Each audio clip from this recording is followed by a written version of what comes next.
बिस्मिल्लाहिर्रहमानिर्रहीम। अस्सलाम वालेकुम नाज़रीन। तज़किया नफ्स की हकीकत क्या है, आइए देखते हैं मौलाना इसका क्या जवाब देते हैं। बिस्मिल्लाहिर्रहमानिर्रहीम। अस्सलाम वालेकुम। तज़किया नफ्स की हकीकत, तसव्वुफ़ और इस्लाम। सवाल: यहाँ की मकामी फ़ज़ा तसव्वुफ़ के चर्चे से मामूर है।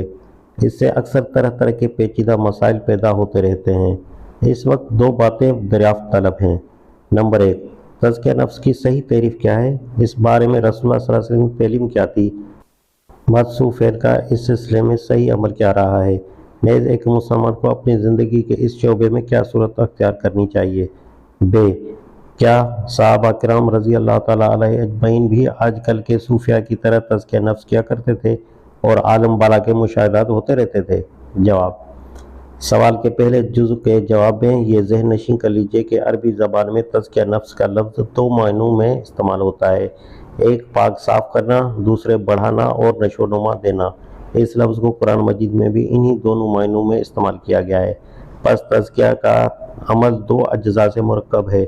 एक ये कि नफ्स इंसानी को इनफरादी तौर पर और सोसाइटी को इज्तमाई तौर पर नापसंदीदा सफ़ात और बुरी रसूम व आदात से पाक साफ़ किया जाए। दूसरी ये कि पसंदीदा सफ़ात के ज़रिए से उसको नशोनुमा दिया जाए।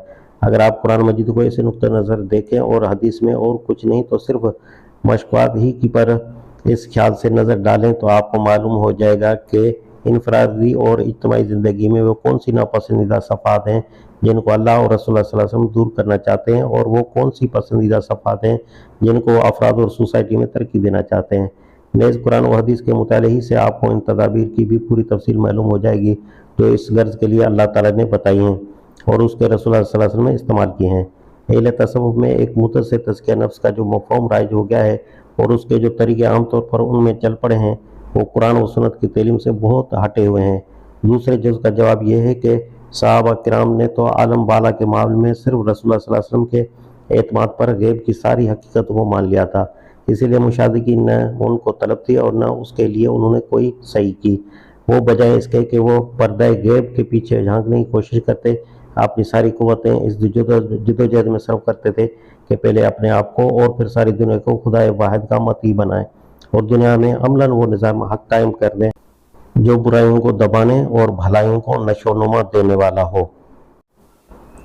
तो नाज़रीन, देख लिया आपने कि तज़किया नफ्स का मौलाना ने क्या जवाब दिया। इसी तरह के एक और सवाल के साथ आपसे मुलाकात होगी। तब तक के लिए मुझे इजाज़त दीजिए। अल्लाह हाफ़िज़।